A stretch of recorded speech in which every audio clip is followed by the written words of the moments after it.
from DEA, the DEA attaché, saying that there was a drug offload going offshore. So I called the Haitian Coast Guard and asked them to meet me down at the main port so I didn't have to drive all the way to the base.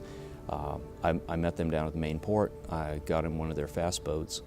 We headed offshore for this drug offload, and it was only moments after that that the earthquake hit.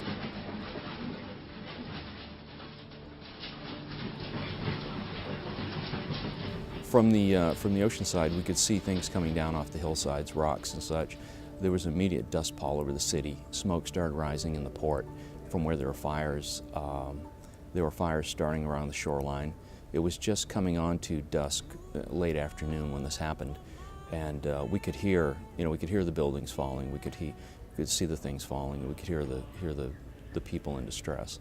By the time I got shore, which wasn't long after the main part of the earthquake, there were hundreds of people already on the base. I was thinking, it reminded me later of the scenes in the movie Pearl Harbor, where the people come staggering into the clinic, hundreds of people grievously injured, and or the movie Dawn of the Dead, where people are just tattered and torn and destroyed emotionally and physically. We scrounged everything we could, and I set up a bunch of plastic tables and had them break up cargo pallets for splints and rags for tourniquets and such, and we set up a triage area under a tree where we had a generator and some light. I was bent over a table treating people for the almost the first 24 hours nonstop with no relief, no rest.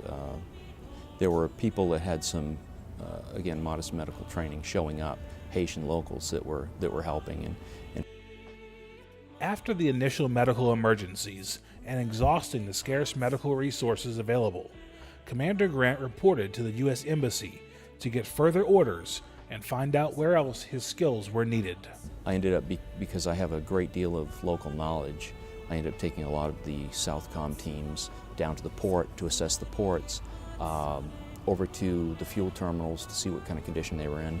I took the medical planners down to Killick to set up an Army medical surgical unit.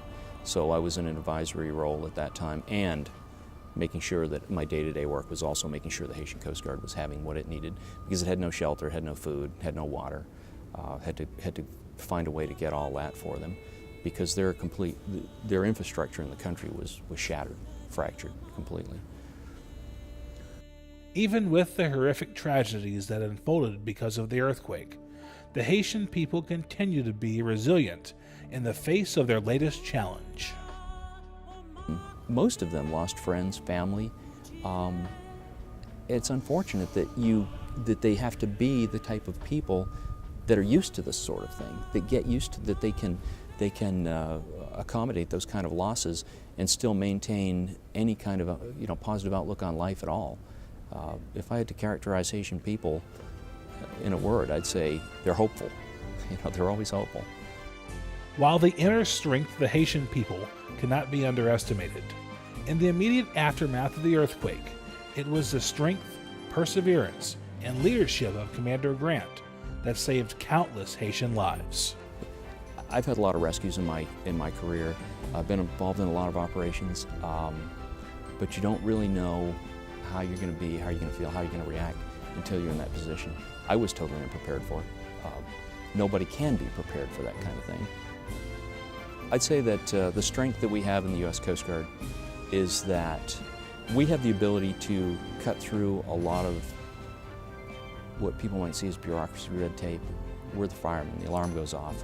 We get there. You do exactly what you need to do. The U.S. Coast Guard is probably always going to be there first.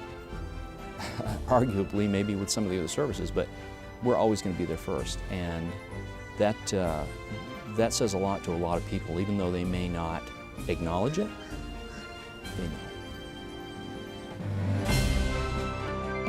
Please welcome tonight's awardee, Commander Evan Grant.